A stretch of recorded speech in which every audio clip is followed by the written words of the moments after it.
ago on Norwalk Boulevard went into southbound lanes. Now, we don't believe anybody's been hit. There's been no crash, but certainly this is an extremely dangerous situation with an erratic driver who appears to be desperate. 2 on board, according to reports from L.A. County Sheriff's deputies. We believe it started in Buena Park as a stolen vehicle, that red Honda Civic with paper plates. They may do a pit maneuver here if he slows down just enough. I believe this is northbound on Norwalk Boulevard at Washington. If I'm not mistaken, you see a right turn was just made. Could be an opportunity for the pit maneuver, and there it is. The vehicle spinning out. They should be able to lock it in and get this individual into custody. But a dicey situation immediately after something like this ends when they don't know if these 2 individuals could be armed. But they are approaching the vehicle. It looks like they're trying to open the door and get the individuals out. We hope this doesn't go to a standoff where the shots have to be fired. But if officers appear that their lives are in danger, that could possibly happen. It looks like for the moment, though, the vehicle's stranded. I believe, if I can get confirmation from Jay, it's Washington Boulevard. They ended up on just east of Norwalk Boulevard. Yeah, he's telling me that is correct. And it was a textbook pit maneuver that spun this vehicle around in a situation where you have to be careful because you didn't want it to go across the street into oncoming traffic there on Washington. But right now it's static. It looks like they're just trying to get the 2 individuals inside the vehicle out. Well, Scott, we saw the one officer right by the driver's side, and then another officer stepped beside, pulled that officer back to further safety. Can you see inside as far as why they would do that? Are they unable to get out, or are they showing any kind of activity in there? I believe it has to be the posture of those individuals inside there. I think, different departments treat some things differently. That one officer had his arm right up to the vehicle, and the other officer said, hey, maybe we should step back from this thing and let it play out. We don't want anyone to get hurt, and they don't know if they're armed. Obviously, these individuals are not following the direction of the police officers right now. They're telling them to get out of the vehicle. They're telling them to throw out the keys. They're telling them to keep their hands up. Don't make any quick movements, those types of things. And if they were obeying the orders of the officers, they'd be able to get out the passenger side door. But that is not the case. So right now we have a standoff, and it looks they're waiting for more officers to respond to the scene, probably to get in front of the vehicle a little bit more so that it can't take off. Maybe they'll get canine in here. Maybe they could shoot a gas canister inside the vehicle if they won't comply. But it can be a dicey situation when you have 2 individuals inside a car. You don't know if they're armed, and they're not obeying commands. They're not coming out. It can put officers' lives in risk to just rush up to the vehicle if one of those individuals were armed. Yes, and we see the officers surrounding that vehicle, trying to get into position with their guns drawn. And also on the passenger side, we see the person with his hands up, but not in the official way that you're supposed to surrender. Can we tell if they're men or women in this car, Scott? Sometimes your shot's a lot better than mine with the glare and the helicopter. We'll go in tight, Jamie, as tight as we possibly can, possibly on the doubler there. And I really can't tell from this angle if they're men. I think the initial reports were that it was 2 men, but that was not confirmed. Once again, this red Honda Civic out of Buena Park, that's where it's all started. Stolen vehicle. We think it happened, started the pursuit around 7:15, and it all ended right here on Washington, just to the east side of Norwalk Boulevard. I believe this is on the border of Santa Fe Springs and Whittier, and we have multiple agencies right now, but there's no movement inside the vehicle, and that would tell me these individuals just are not complying with the officer's demands. They could get out of that passenger side without problem. They could throw their keys out. They could do lots of things to put the officers at ease, but they are not at this time. Well, Scott, from your perspective, there's nobody in front of the car, but I see that curb. So do you feel like officers believe that the car's disabled, or is it just there's nowhere for them to go? Because it does seem like that would be still a risky situation for the officers in that he could potentially drive forward. Yeah, absolutely. I think they've got the corner of their vehicle wedged up pretty tight against that car, but that doesn't mean that the car couldn't pull away. As far as how badly it's damaged, it's difficult to tell. It looks to me like they could probably still start it and take off, so that may be a concern of officers.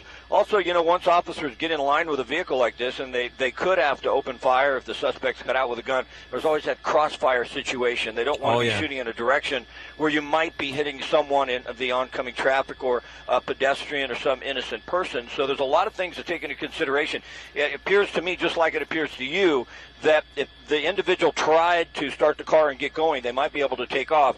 So I'm certain the officers are looking into that as well. Come out to a wide shot. I can't see out my window, but they may be shutting down traffic on the other side and then trying to get an officer in there. They may hop over and put a vehicle in front of him so he can't take off. So they've shut down the street, as you can tell on the right side of your screen. They're not letting anyone down this way to get in their way as far as the situation is concerned. And I'd expect they'll probably get a vehicle in front of that Honda here in a moment as well. Yeah, I would expect, because they certainly do have a traffic on the other side right there. Scott, we were able to catch this at the end of the pursuit when they made the pit maneuver. What was happening up until this pursuit? He went on the wrong side of the road and he was in excess speeds? Absolutely, traveling extremely erratically, extremely dangerously, and desperate, if you will. Traveling through the surface streets a lot down in the Downey area, in Norwalk, onto the 5 freeway for a moment. Once again, originally out of Buena Park, which is north of here, and then getting on the 5 south off an Imperial Highway onto a couple of surface streets, traveling at extremely high rate of speed, extremely dangerously, and then even going into oncoming traffic to try and get away from police. So it's a desperate individual or individuals who did not want to be caught. They came around the corner and they did a textbook, the police did. I'm trying to read those vehicles. Jay might help me. I don't know if that's Buena Park Police that did that. It looks like it is a textbook maneuver. Yeah, even though we're not in Buena Park, we're several miles south, they followed and continued on the pursuit with LA County Sheriff assisting, but it was a perfect pit maneuver. You've got to worry about the pit maneuver, and the vehicle might go across that divider you see there and then into oncoming traffic. That's always a concern, but the vehicle slowed down enough so they could do it. It spun around. They were able to get their car locked up against it, so it looks like there's some movement inside the vehicle, not a whole lot, but it appears to me from what we're seeing that if the suspects were getting orders from police, they would be able to get out of the vehicle slowly, and it doesn't appear to me that they are obeying the officer's demands. Certainly right now they're giving them commands, and we don't see much in the way of movement. There were a couple of times, Scott, where you could kind of see the people, like especially the passenger side, and again, you've said your monitor is small. You can see the person on the passenger side, it appears, with his hands up. The troubling part to me continues to be one of the things you mentioned a moment ago is the traffic in the opposite direction is still pretty heavy. And so you have a lot of people who are adjacent to this heavy police presence and very active, dangerous crime scene. Yeah, you can see the officers moved away so that in the line of sight they're shooting on what we say due to east here. He was eastbound on Washington Boulevard. So their bullets are going to fly not in the direction of that traffic. You can see the two officers with guns drawn are looking straight into the driver's side of the car there. So they are very cognitive of that fact. I would believe they're going to shut down Washington again. You see the officers waving. They're trying to get traffic out of there. They realize the potential danger in a situation like this, and they're trying to keep the public safe first and foremost. We know that more vehicles are en route to this location, more patrol cars to surround this and maybe shut down that street. Do you think that's one of the reasons why they're not moving in at this point, because of the traffic on the opposite side? It's hard to say. I think I don't see any traffic now. So in our left part of our scene there, or our picture, I think what we're going to see is they've shut down the street. And, officers aren't always that eager to go right in front of that vehicle either, because it puts them in the line of sight if they were to fire on them. So that can be a concern as well. They may know more about this than we do. You see the LA County Sheriff's helicopter overhead. They may know that these individuals are armed. We don't know. And now you see where the position of the officers is. They've moved over because they know that if they do fire on the vehicle, there aren't any vehicles coming westbound on the street for them to hit, so that their line of fire is actually a little better for them now. Before, they weren't behind the patrol car on the top of your screen, and that's all because of the line of fire and what could be in the way. And now it looks like we have some activity here. Looks like the passenger is starting to get out of the car. Yeah, and maybe they were exactly what you were saying, Scott. Maybe there was communication with them, and they were just waiting for an opportunity to close down traffic. That does look like we have a woman that is walking back. And again, from the beginning, it did appear as if the passenger, at least, was trying to keep her hands up. So, I mean, we don't know because we're not hearing it, but it is possible that they were talking to these people and they were just waiting to get traffic down in the other way, just in case, right? I mean, you want to take an abundance of caution here. Absolutely. I think that makes a lot of sense. Maybe they were complying for the most part, and the police just wanted to wait to make the situation more safe before they got them out of the vehicle. So as a female, she's been detained. She followed their orders. She backed up to them. She laid down. That's the procedure. Now it looks like they're just waiting for the driver. We don't know if it's a male or female. It looks like we're hearing it is a male. The driver's a male, according to the police department or the sheriff's department. And now we're just going to have to see if that individual also gives himself up peacefully. I mean, I suppose there is the potential that this was a domestic violence hostage type of situation. Maybe maybe you don't want to speculate too much, but I guess we'll find out here in short order if this person goes ahead and comes out of there. We really don't know anything about the people in there other than this started as a report of a stolen car with those paper plates that you see there. It is a Honda. And again, you mentioned it, Scott, started in Buena Park, and what little we saw of it live here, it was certainly an aggressive driver. As we let you continue the scene, we see the pit maneuver on the right side of the screen where Buena Park police finally stopped this pursuit, and then we've gotten to this standoff right now. Yeah, and what you just mentioned, the possibilities are what makes policing so hard. I mean, it could be, we could speculate all day and we probably wouldn't get it right because there's so many different types of scenarios that could play out here. And you're probably absolutely right about them shutting down the street before they actually moved in. It does look to me like if the vehicle or the driver wanted to drive off in the vehicle, that if it could start, that they more than likely could. If they did throw the keys out, we didn't see that.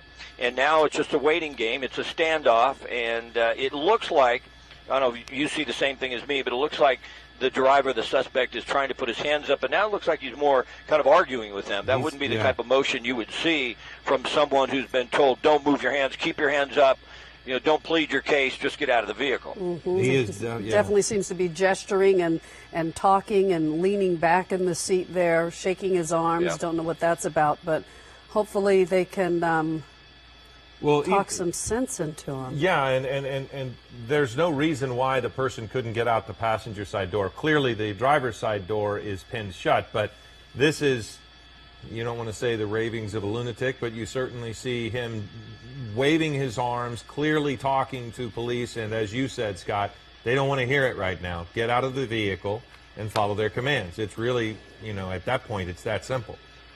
It's very simple, and when you've got, half a dozen guns pointed at you, and you don't, follow their commands, I mean, it lets the officers know what they're dealing with. They're not dealing with someone who's, operating under their full capacity, because if you really want to live, and an officer, several of them with guns pointed at you, tell you to do something, you would think the right thing to do would be just obey their orders. So here they're moving in, so it looks like they're not too worried about what the individual's going to do. He's keeping his hands up. It seems like they feel free to move into the vehicle.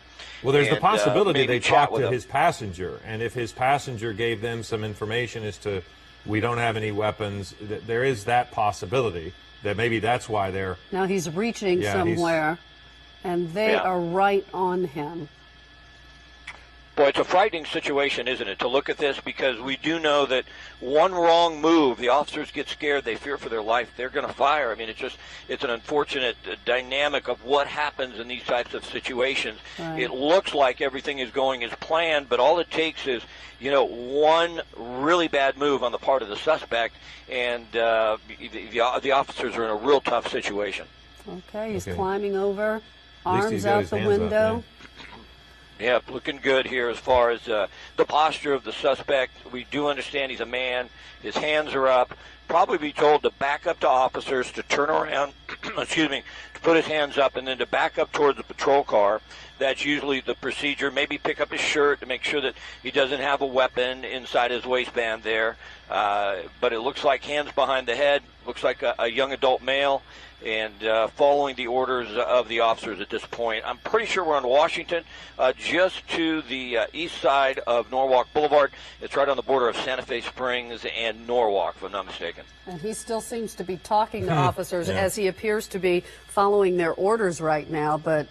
I think what you said is perfect. He's still talking, and I think this is an example of what police are facing so many times where we don't see it. This person just is wanting to say something, and probably not appreciating where the officers are coming from, as you can imagine. I mean, you can't know if this person is armed or not. They've already shown a willingness to put other people at risk with the kind of driving they've had.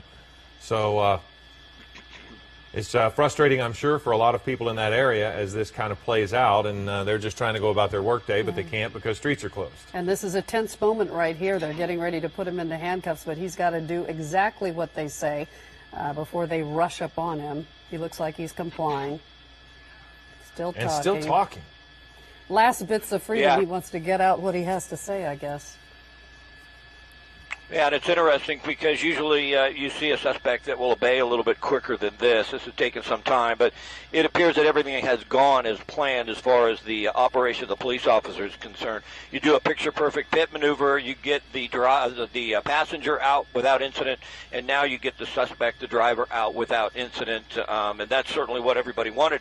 Pit maneuvers can be tricky because, you know, this was in an area where if that vehicle would have spun out, it could have went into oncoming traffic, but as I mentioned, the suspect slowed down to a rate that allowed them to do it. Buena Park Police did it what seemed to be perfectly, and now fortunately we have both suspects, or one suspect and the other individual, we're not certain, the woman that was the passenger, in custody at this point. And usually these things can wind down pretty quick when there's not another car involved. They can usually get that vehicle, the suspect vehicle, off to the shoulder and open up traffic so people can get through, and I'm certain they'll do that in this case as well. We don't think there was any accidents. Once again, if you're just joining us, this started in Buena Park as a stolen vehicle, that red Honda Civic. That now is the driver.